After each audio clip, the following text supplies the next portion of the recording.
Hey, Max here, and I got a hot topic to talk to you Star Wars fans about. And this is a real speculative video. I thought it would be interesting to give another theory about what really went behind the scenes at Lucasfilm. Because we'll never know the whole story, and there's a point in time where a lot of stuff went down behind the scenes, and it was last summer before Star Wars Celebration. That's when a lot of things happened. So here's just my take. I can obviously be wrong, but I thought it would be interesting to discuss and to get your opinions on it.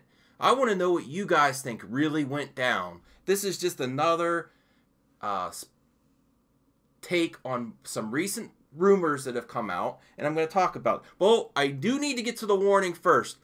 Warning! This video contains rumors, speculation, strong opinions, and a Mad Max. And I am mad because I think lots of stuff went down.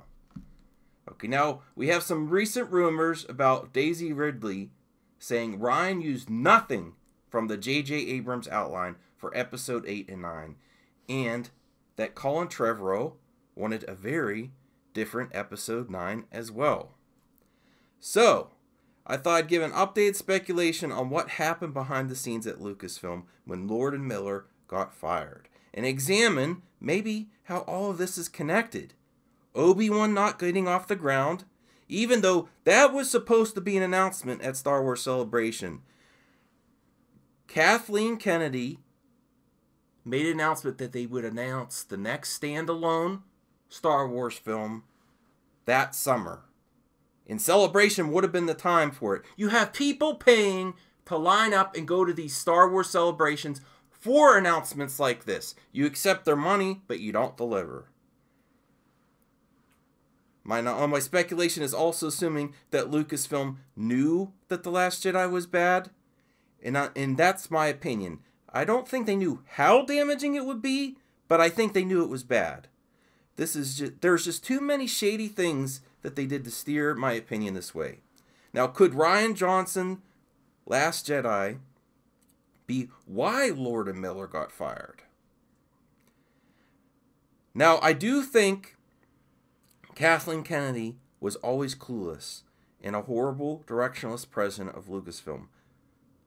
But maybe Rian Johnson ruined more than The Last Jedi. Maybe the mess that is Last Jedi was what started a ripple effect in the other movies. The delay of Obi-Wan, Lucasfilm micromanaging Lord and Miller to the point where they were fired, and Colin Trevorrow also being fired. Today, I just kept thinking about last summer, right before Celebration, how the whole Star Wars movie universe was already on the wrong track, but I kind of think Rian is what took it off the rails into the disaster that is McDisney Star Wars. The way the production of episodes 7, 8, and 9 was ridiculous, and it's Kathleen Kennedy's fault.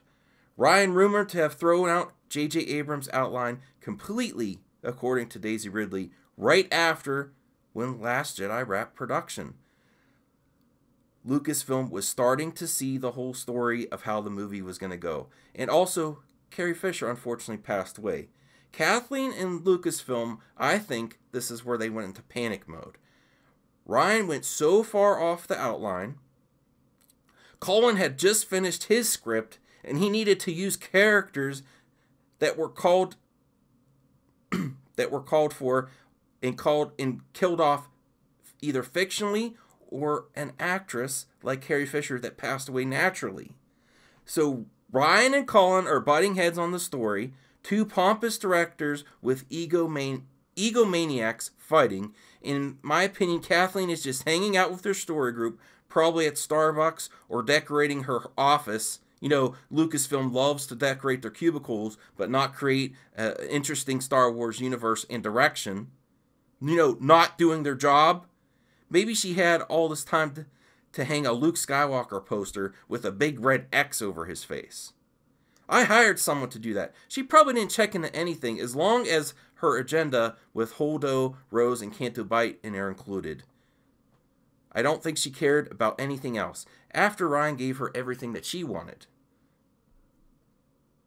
So, there's no continuity with directors. 8 and 9 with the directors of 8 9, they're butting heads because Rian went so far off outline, because he knows best, and then she starts actually doing her job and checks into all current productions. And what's also going off script? Solo. They are going off script too. Then they see the mess with The Last Jedi, and the Solo directors are doing their own things that are going off script. But you know what? They have a track record. They should have trusted Lord Miller. Look at Rian's track record. Not much. There's some there, but not much. All this before Star Wars Celebration. So reshoots for Last Jedi are still possible, but more problematic because important scenes toward the end and beginning of the movie need carry. And to go with Trevorrow, they would absolutely need more reshoots. So I think she panicked. Does nothing, and then leaves Last Jedi as is. And then fires Colin, partly because they can't do his story. It's such a mess, they have to leave it as is. I think they knew more than they're saying. Puts Obi-Wan on the back burner and starts micromanaging Lord and Miller to death because of the Rian Johnson Episode 8 debacle. I think they knew. That's my opinion. I know a lot of you viewers on my previous episodes disagree with me at that point. I don't think they knew how damaging it was, but I think they knew it was damaging by the time they saw the final rough of the complete Last Jedi. And the recent rumors about Rian disregarding the outline just makes me think that's why they came back to JJ, to try to get it back on the track they were going. Again, I'm not necessarily saying that track was right, but it was completely off the rails from where it started. They had to come up with some type of spin, and that's why Colin is fired, and why Rian is not directing Episode 9. They take off heat of what's happening with Solo, and then here come the announcements. We are so happy with Rian's vision. He is writing a new trilogy, and I think that's where they started to trick fans into buying their tickets. And that's why the backlash is real and strong, because they tricked everybody. They tricked everybody with Episode 7 and have the whole major plot line, a literal cliffhanger with Luke Skywalker standing there, and we never get Luke Skywalker in Episode 8. The other reason I think Lucasfilm kind of knew is the theater contracts, where it specifically said you cannot take one screening of Last Jedi out of your theaters, or you'll face a higher ratio in percentages of the Disney Lucasfilm take. That's unfair, that's strong-arming theater chains, and that's stifling competition. Other movies that want to get into the theaters, they can't because they'll face fines. Anyways, this is a highly speculative video. I thought it would be fun to examine because we will never know the whole story. And that point in Disney Star Wars is where I see the most behind-the-scenes stuff happening. And it's just another comment on Rian. How arrogant this guy is to not make Star Wars a collaboration. He approached it like he's the creator or something. He should have thanked his lucky stars for the opportunity and made it a collaboration and not a but he's a pompous egomaniac and thinks he only knows best. And that is one thing we do know for sure. He didn't listen to Mark Hamill. He wouldn't work with Colin and try to smooth the trilogy out, which is to the benefit of the trilogy, over his own personal views. He disregarded plot lines from Force Awakens. So it shows he doesn't work or value anyone's opinion but his own. Clueless Kathleen Kennedy and Rian Johnson ruin everything. They should go open their own studios and get away from Star Wars. Then they create some bold new direction with something they create instead of destroying a fandom and a property that already exists. Don't think so much of yourself. You didn't create Star Wars. You have you have a responsibility to fans, the franchise, and the characters to make things work. He didn't try to make it work with Colin Trevorrow. And this is kind of where I think he was the starting point.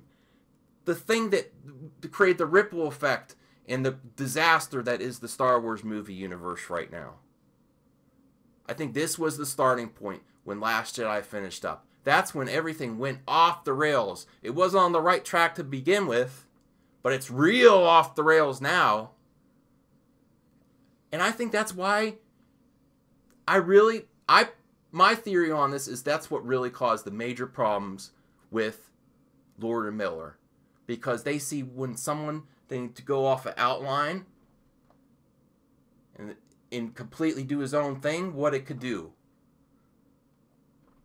I would really like to see Lord and Miller's solo Star Wars story. I don't think it'll make Alden Ehrenreich's performance any better, but I mean, it couldn't be much worse. So that's just my theory. I was thinking about today. I want to know what you think. It's a way out there theory, I know, guys, but I thought it'd be fun to talk about. And what do you think really happened behind the scenes when Lord and Miller were fired? I think it was a combination of all this stuff. I think it's all tied together. And I think Obi-Wan definitely was a thing. Who knows if it'll ever come out now or ever get traction because of Rian Johnson and the Solo. They're so reactionary at Lucasfilm. They're not going to admit their own mistakes and say, if Solo bombs, they're not going to say, well, we should have done a better job. They're going to be like, oh, the fans don't like these Solo or standalone Star Wars movies. We need to make a bunch of sagas and trilogies. And that's what the rumors are that they're doing now. So it's just a big mess. I'd love to know your point of view, and I would love to know your theories on what really went down. And this is where I say to you, you don't have to follow me anywhere. All I want from you is to join in a hot topic and join in the conversation. Thanks for watching, guys.